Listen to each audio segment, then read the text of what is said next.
So what is Franklin D. Roosevelt, the President of the United States, and Jim Lovell, the Apollo 13 astronaut, what did they have in common?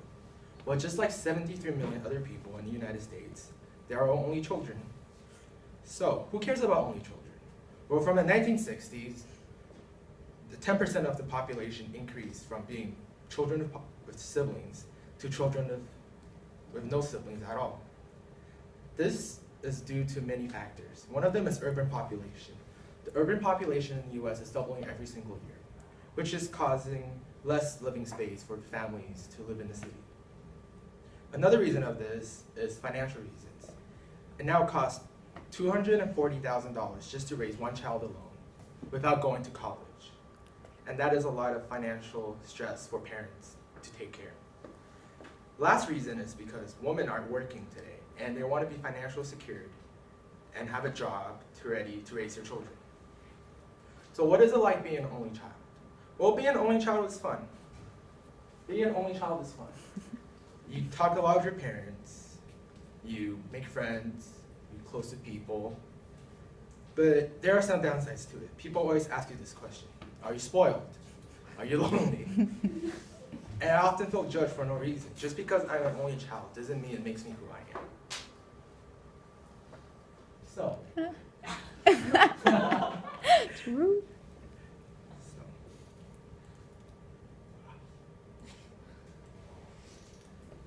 So, what is it really like? Well, just like Elvis Presley said, I am really close to my mother, but you usually get mad at them because you always hang out with them, you don't really have friends sometimes, because your parents, you're basically your third wheel of your parents. Next slide. So, why do people think that only children are spoiled? Well, there's many reasons, but the most major reason is because of this guy, G. Stanley Hall. One of the founders of childhood psychology in the early 1900s. He had a research called Peculiar and Exceptional Children. It was a really biased research on only children. It stated that only children are stupid, poorly behaved, misfits, and they are socially incapable of doing anything else. It was a biased research, and it came into popular culture where it spread out like wildfire, and everybody thought that only children are spoiled.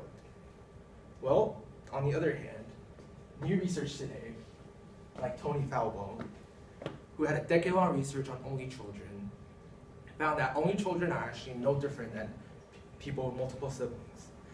The only notable difference is that only children actually score higher on tests, they have better self-esteem, and they are not spoiled, and they are actually smarter than people with multiple siblings.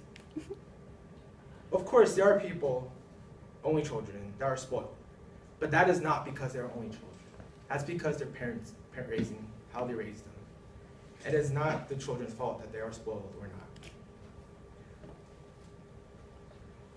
So in conclusion, like psychologist Susan Newman said, only children are becoming the new traditional family. And there's more and more only children in this society today.